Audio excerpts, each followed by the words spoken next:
Takže čuste Wolfovia, ja vás vítam u ďalšieho videa. Dnes tu máme hokejovú zostavu z našej Tipsport ligy a je to tým HK Poprad. Takže sa pohodlne usaď, hoď like, odber a ideme na to. Začneme brankármi, kde máme na prvej pozícii Tylera Parksa. Jeho výhodou je výška a je silný v zákrokoch zblízka. Avšak to nebude jasná jednotka, keďže Belani nechytá vôbec zle, ale naopak je na ňo v spoľách a je to technický brankár s pokojom a dobrou prácou s hokejkou. V defenzíve nájdeme zaujímavé mená a preto začíname ofenzívne ladeným Lefebvrem. Má dobré korčulovanie a rýchlosť plus vie nájsť voľný priestor. Jeho parťák je Fereta, ten hrá jednoduchý a bezpečný hokej. Ďalej sa posúvame na Nemčíka, ktorý je známy ako bitkár, ale do play-off bude dobrý. Má dobrý pohyb a súboj pri mantineli. Sproul je čínsky obranca s kanadskými koreňmi, režíruje presilovku, má tvrdú strelu najmä priklepom a vedia ligovú štatistiku plus mínus. Tretiu obranu tvorí Malina, ktorý dobre pozične bráni, a Bodák ako dobrý korčuliar, moderný obranca s dobrou rozohrávkou. 7. obranca je Romančík, hoci odohral len 9 zápasov, tak dostal moju dôveru. Je disciplinovaný a zodpovedný a to je vo vyraďovacích súbojoch veľmi dôležité. McLeod sa tu nezmestil, ale v play-off je potrebná rotácia.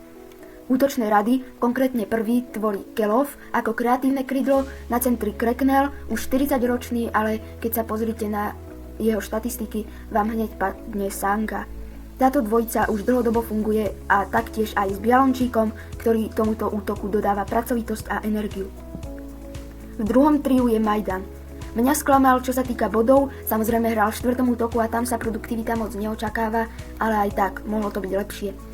Suchý dáva dôraz na tlak na supera, napádanie a Šotek zase je na tom podobne a hrá tímovo. Tretia lajna znie následovne.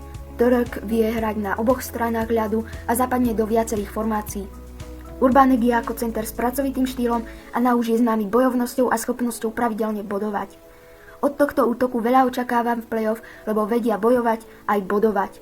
Nezatieňujme 4. rad útočníkov. Vyhonského som vymenil s Majdanom, aby som posilnil druhý útok, tiež dokáže priniesť produktivitu a nasadenie v každom striedaní. Hillebrand sa stal pozitívnou akvizíciou, čo sa týka výkonov. Po príchode, keď zaznamenal v 8 zápasoch 4 body. No a Vandas tiež prišiel, hlavne kvôli tvrdosti a dôrazu, čo Kamzíci budú potrebovať. Medzi kľúčových hráčov som zaradil Cracknella s Kelfom, ktorí majú 58, respektíve 48 bodov. Sproul tiež veľa bodov nazbieral, ale samozrejme nie je to o bodoch, hoci to tak vyzerá, ale títo hráči naozaj sú lídri a Poprad na nich veľa stavia. Čo sa týka formy, tak od príchodu nového trénera Pellegrini sa Kamzíci naozaj šlapú. Začali vyhrávať zápasy a potrápili aj ťažších súperov, preto je moje hodnotenie 3,5 hviezdy. Stretnú sa so žilinskými vlkmi, ale v play-off im proti ním neverím aj napriek ich forme. Proste Žilinčania sú špecialisti a v predošlých 2 sezónach to ukázali. Toto by bolo z tohto videa všetko, hoď like, odber, daj odber King Wolfovi a prípadne dotazy píš do komentov a vidíme sa u ďalšieho videa. Čau!